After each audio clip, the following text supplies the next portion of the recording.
Hello everyone, welcome to शिक्षा treasure. आज हम अपठित बोध के बारे में पढ़ेंगे। सबसे पहले बात आती है, एक होता है पठित बोध।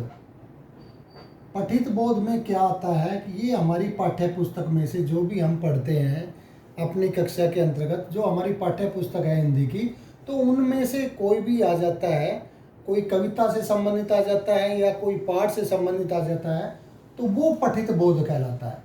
तो पठित बोध के भी दो भाग हैं। एक तो है कविता से जो संबंधित है, कविता से संबंधित को हम क्या बोलते हैं? काव्यांश। कविता से संबंधित अगर कुछ पंक्तियां दे दी है तो उसको हम बोलेंगे काव्यांश। काव्यांश या पद्यांश, ये ऐसे भी लिखा मिल सकता है और ऐसे भी। ये तीन प्रकार से इसके नाम मिल सकते हैं जो हमारे कविता से संबंधित होते हैं। दूसरा होता है जो पाठ से हमारा संबंधित है। पाठ से संबंधित, तो पाठ से जो संबंधित है उनको हम बोलते हैं गद्यांश। पाठ से संबंधित को हम बोलते हैं गद्यांश। या तो ऐसे लिखा मिलेगा कहीं या फिर ऐसे। आजकल ये चल रहा है, जो नीचे वाला नाम लिखा है तो ये है। तो जो कविता से संबंधित है उनको काव्यांश और पाठ से संबंधित है उसको गद्यांश। इसी तरह अपठित बोध में भी होते हैं। ये तो हमारी पाठ्य पुस्तक से संबंधित होते हैं पठित बोध वाले। और जो अपठित बोध वाले हैं वो कहीं से भी, किसी दूसरी पुस्तक से कहीं से भी आ सकते हैं, तो वो अपठित बोध होते हैं। नाम उसी तरह अपठित में भी दो है। कविता से जो संबंधित है उसको काव्यांश कहते हैं, जो पाठ से संबंधित है उनको गद्यांश कहते हैं। आज हम अपठित बोध के बारे में पढ़ेंगे, क्योंकि पढ़ित तो हम अपनी कविताएं और पाठ पढ़ते हैं तो उनको करने में ज़्यादा दिक्कत नहीं आती है। जितनी जो दिक्कत हमें आती है वो जो बाहर से कविताओं से या पाठों से संबंधित पंक्तियां आकर के और उनसे प्रश्न पूछे जाते हैं, उनमें ज़्यादा दिक्कत आती है। तो इसलिए हम अपठित गद्यांश के बारे में पढ़ेंगे। तो अपठित गद्यांश भी दो प्रकार के हो गए। अपठित बोध वाले दो प्रकार के हो गए, एक तो काव्यांश और दूसरा गद्यांश। काव्यांश और गद्यांश। अब देखिए, जब आपको ये करना हो तो इनके लिए कौन कौन सी बातें आपने ध्यान में रखनी है। तो सबसे पहले जो भी मान लो काव्यांश या गद्यांश दे रखा है, मैं पहले गद्यांश की बात करता हूँ। तो आपको उसको पढ़ना है, एक बार उसको पढ़ना है। और पढ़ना उसको तब तक पढ़ना है जब तक वो आपको उसका भाव, मूल भाव जो है समझ में नहीं आ जाए। कई बार क्या होता है, कुछ गद्यांश ऐसे रहते हैं जिनको हम एक बार पढ़ने से ही उसके भाव समझ में आ जाते हैं। लेकिन कई बार ऐसा होता है कि एक बार पढ़ने से वो समझ में नहीं आते हैं, तो हमें उसको एक बार और पढ़ना है और उसका मूल भाव समझ में आ गया। फिर हमने क्या करना है कि जो उस गद्यांश की प्रमुख प्रमुख पंक्तियां हैं, कोई मुख्य है, कोई लोकोक्तियां हैं, या कोई किसी तरह के मुहावरे आते हैं, कई बार तत्सम तद्भव शब्द आते हैं, कोई पर्यायवाची शब्द से संबंधित बातें हैं, तो उनको आप नीचे रेखांकित कर लेंगे, लाइन लगा लेंगे उसके नीचे से। और फिर जो नीचे प्रश्न दिए हुए हैं उन प्रश्नों को हम पढ़ेंगे। और प्रश्नों के हिसाब से देख, जब जैसे हमने पहला प्रश्न पढ़ा तो हम देखेंगे गद्यांश, क्योंकि हम पढ़ चुके हैं तो पता चलेगा कि यहाँ इन पंक्तियों में इनका है, तो उन्हीं पंक्तियों के हिसाब से वो उसका उत्तर हम निकाल लेंगे। एक ये बात ध्यान रखनी है, कभी भी उत्तर अपने हिसाब से नहीं लिखना है। जो गद्यांश या काव्यांश में जो बातें कही गई है उन्हीं के अनुरूप आपने उत्तर लिखना है। और उत्तर भी ये ध्यान रखना है कि मान लो 2 नंबर का है या 1 नंबर का है तो 2 नंबर के हिसाब से बनाना है। ये भी नहीं करना है कि उसकी 5 पंक्तियों के अंदर वो बात कही गई है तो पांचों पंक्तियां आप ऐसे ही उतार दो। भाव उसका वही रहना चाहिए, लेकिन पंक्तियां जो है वो अपने हिसाब से आपने बनानी है। तो ये कुछ बातें हैं जो आपने अपठित बोध से संबंधित जो काव्यांश है और गद्यांश है उनको हल करते समय करना है। क्योंकि आजकल अपठित बोध से संबंधित जो है वो हर एक कक्षाओं में आ रहा है। और जो काव्यांश है नाइन्थ और 10th में, विशेष रूप से कक्षा 9वीं और 10वीं में काव्यांश 7 नंबर का आ रहा है और ये 8 नंबर का है। यानी 15 नंबर का काम आपका अपठित बोध से ही संबंधित है। इसी तरह से ये पहले तो था 9th और 10th में, आजकल सभी क्लासों में एक जैसा फॉर्मेट बना दिया गया है। तो 6 से लेकर 10 तक अब सभी कक्षाओं में ये 15 नंबर का आता है। तो अभी मैं एक काव्यांश लिखूंगा और उसको आपको हल करके बताऊंगा, फिर एक गद्यांश लिखूंगा और गद्यांश को भी आपको उसका जो प्रश्न उत्तर रहेंगे उनको हल करके बताऊंगा। तो पहले हम काव्यांश के बारे में देखेंगे। अब देखिए, ये एक पठित काव्यांश लिखा गया है।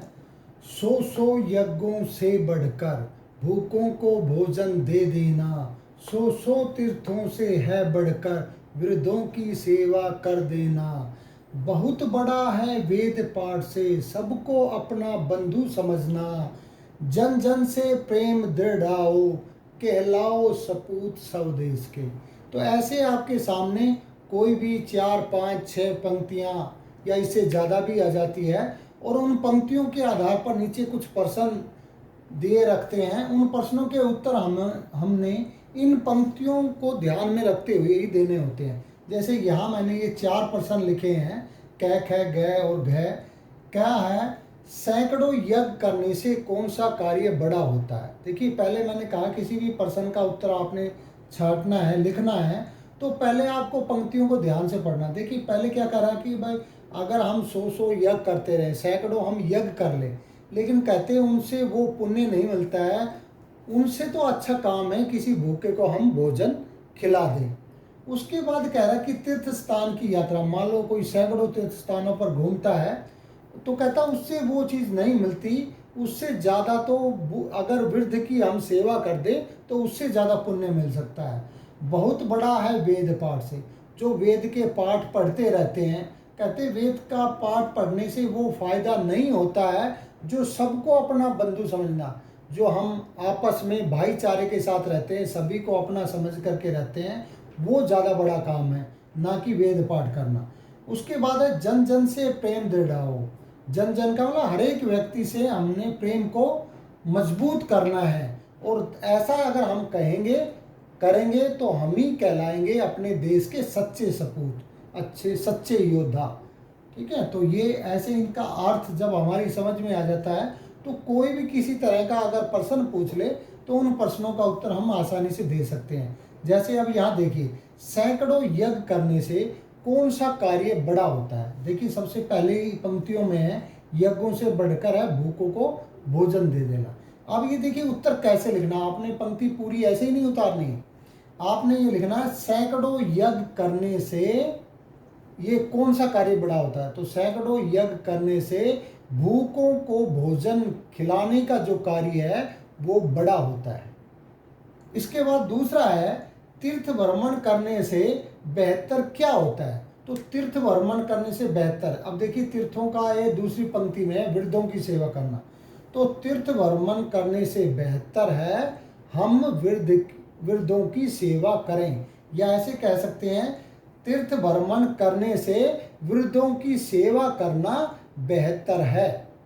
तो आपने ये पंक्तियां सीधी नहीं उतारनी है, इनका अर्थ जो है, लेकिन भाव यही रहना चाहिए, और वाक्य जैसे प्रश्न में पूछते हैं उसके हिसाब से वाक्य बना देना है। उसके बाद अगला है कवि के अनुसार वेदों का पाठ करने की अपेक्षा क्या श्रेष्ठ है। अब देखिए वेद का पाठ यहाँ तीसरी पंक्ति में है और इसका साथ दे रखा है, उससे अच्छा क्या बता रखा है, अपना बंधु समझना सबको। तो कवि के अनुसार वेदों का पाठ करने की अपेक्षा सबके साथ भाईचारे से रहना या सभी को अपने बंधु भाई के समान समझना श्रेष्ठ है। ऐसे इसका उत्तर आप लिख सकते हैं। इसका जो गह वाला है जन जन से प्रेम दृढ़ाओ। जन जन से मतलब जन का मतलब व्यक्ति, हर एक व्यक्ति से प्रेम मजबूत करो। तो ये कवि का क्या आशय है, तो कवि का इससे आशय है कि हमें प्रत्येक व्यक्ति के साथ प्रेम से रहना चाहिए, आपसी भाईचारे के साथ रहना चाहिए और अपने इस प्रेम को आगे मजबूत करना चाहिए। ये नहीं कि एक बार प्रेम से रह लिए फिर नहीं, उसको और दृढ़ता के साथ आपने पूरा करना है, आगे बढ़ाना है। तो जन जन से प्रेम दृढ़ाओ का अर्थ है कि अपने समाज के अंदर प्रत्येक व्यक्ति के साथ हमें प्रेम से रहना है और इस जो प्रेम का भाव है उसको दृढ़ता के साथ निभाना भी है। तो ये अपठित बोध के अंदर जो काव्यांश था, अपठित काव्यांश, जो हमारी पाठ्य पुस्तक के अलावा कहीं से भी आ सकता है, तो ऐसे कोई भी 4, 5, 6 पंक्तियां दे देंगे और उनके आधार पर, क्योंकि 7 नंबर का आता है तो 2-2 नंबर के 2 क्वेश्चन बना देते हैं और 3 जो है 1-1 नंबर का कर देते हैं, या 2-2 नंबर के 3 कर दिए, 1-1 नंबर का कर दिया। तो अगर 4 ये करते हैं तो 2-2 के 3 बना दिए हमने और 1-1 का मान लिया, तो 7 नंबर का काम हो जाता है। तो अपठित काव्यांश जो है, क्योंकि 7 नंबर का आता है तो वो ऐसे आता है। अब हम अपठित गद्यांश के बारे में पढ़ेंगे। अब ये एक अपठित गद्यांश है। तो अपठित गद्यांश में क्या कह रहा है, मनुष्य एक सामाजिक प्राणी है, वह सभी कार्य अपने आप नहीं कर सकता, वह दूसरों की सहायता लेता है, साथ ही उसे भी दूसरों की मदद करनी पड़ती है। समाज में उसे अच्छे लोगों के साथ साथ बुरे लोग भी मिलते हैं। यदि वह अच्छे लोगों की संगति में रहेगा तो उस पर अच्छा प्रभाव पड़ेगा। बुरे लोगों की संगति का बुरा प्रभाव पड़ता है। बुरे लोग स्वयं की हानि के साथ साथ समाज को भी हानि पहुंचाते हैं। मनुष्य को चाहिए कि वह अच्छे लोगों के साथ उठे बैठे और अच्छा फल प्राप्त करें। जैसे हमने पढ़ लिया, हमारी समझ में आ गया, नहीं आता है तो एक बार और उसकी रीडिंग हम करेंगे ताकि उसका भाव जो है वो अच्छी तरह से समझ में आ जाए। अब देखिए, जैसे हमने ये पढ़ा, इसमें क्या दिखाया गया है, देखिए सामाजिक प्राणी बताया गया है, अच्छी संगति का प्रभाव, बुरी संगति का प्रभाव। इसका मतलब इसका मूल भाव अगर हम देखें तो संगति का असर दिखाया गया है। बुरे के साथ रहोगे तो बुरा प्रभाव पड़ता है, अच्छे के साथ रहोगे तो अच्छा प्रभाव पड़ता है। अब देखिए हम प्रश्न के उत्तर करेंगे।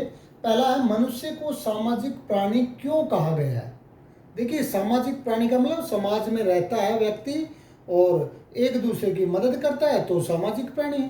तो यहाँ पहले ही कहा है सामाजिक प्राणी क्यों कहा गया है, क्योंकि वह सभी कार्य अपने आप नहीं कर सकता है, कुछ कार्य में वह दूसरों की मदद लेता है तथा कुछ कार्यों में दूसरों की मदद भी करता है, इसलिए मनुष्य को सामाजिक प्राणी कहा गया है। हमें बुरे लोगों की संगति में क्यों नहीं रहना चाहिए, तो इसमें यहाँ बताया गया था कि अगर हम बुरे लोगों की संगति में रहते हैं तो हमारे ऊपर बुरा प्रभाव पड़ता है। तो बुरे लोगों की संगति में रहने से हमारे ऊपर बुरा प्रभाव पड़ता है, इसलिए हमें बुरे लोगों की संगति में नहीं रहना चाहिए। तीसरा है, अच्छे लोगों के साथ साथ उठना बैठना क्यों लाभदायक है, क्योंकि यहाँ बताया गया कि अच्छे लोगों के साथ अगर हम उठते बैठते हैं तो हमारे ऊपर जो है अच्छा प्रभाव पड़ता है, ये था उस पर अच्छा प्रभाव पड़ता है। तो अच्छे लोगों के साथ उठना बैठना इसलिए लाभदायक है क्योंकि अच्छे लोगों के साथ बैठने से हमारे ऊपर अच्छा प्रभाव पड़ता है। अगला है, उपर्युक्त गद्यांश में लेखक हमें क्या प्रेरणा दे रहा है। अब देखिए इसमें क्या प्रेरणा दे रहा है, इसमें प्रेरणा दे रहा है कि हमें हमेशा अच्छे लोगों की संगति में रहना चाहिए, क्योंकि अच्छे लोगों की अगर हम संगति में रहते हैं तो हम पर अच्छा प्रभाव पड़ता है। तो प्रेरणा क्या दे रहा है, अच्छे लोगों की संगति में रहने की। अब ये आ गया, देखिए मैंने कहा कि मूल भाव क्या था इसका, संगति का प्रभाव, ये आ गया। एक अपठित गद्यांश में जरूर आता है शीर्षक से संबंधित कि उपयुक्त गद्यांश का शीर्षक क्या है। देखिए इसका मूल भाव क्या है, मूल भाव आ रहा है संगति का प्रभाव, तो इसका शीर्षक हम क्या लिख सकेंगे, संगति भी लिख सकते हो, संगति का प्रभाव भी। शीर्षक हमेशा छोटा रहना चाहिए, शीर्षक कभी एक पंक्ति में नहीं बनाना चाहिए, शीर्षक कुछ ही शब्दों का रहना चाहिए, क्योंकि शीर्षक जितना छोटा होगा उतना ही वो प्रभावशाली होता है। तो इस तरह से यहाँ अपठित बोध के अंदर हमने अपठित काव्यांश के बारे में पढ़ा और अपठित गद्यांश के बारे में पढ़ा कि कैसे हमें उनसे संबंधित प्रश्नों को करना है। तो सबसे पहले हमें उनको अच्छी तरह से पढ़ना है। परीक्षा में क्या होता है, 15 मिनट पहले मिलती है रीडिंग का टाइम, तो उस रीडिंग के टाइम में हमें ये अपठित काव्यांश और अपठित गद्यांश अच्छी तरह से पढ़ करके उनकी मेन पंक्तियों के नीचे हमने लाइन कर लेनी है, उन पंक्तियों को रेखांकित कर लेना है, ताकि जब हम पेपर को सोल्व करने लगे तो वो हमारा समय बच जाए। तो अगर आपको ये अपठित बोध से संबंधित ये वीडियो आपको पसंद आई हो तो इसे लाइक कीजिए और चैनल को सब्सक्राइब करना ना भूले। Thank you.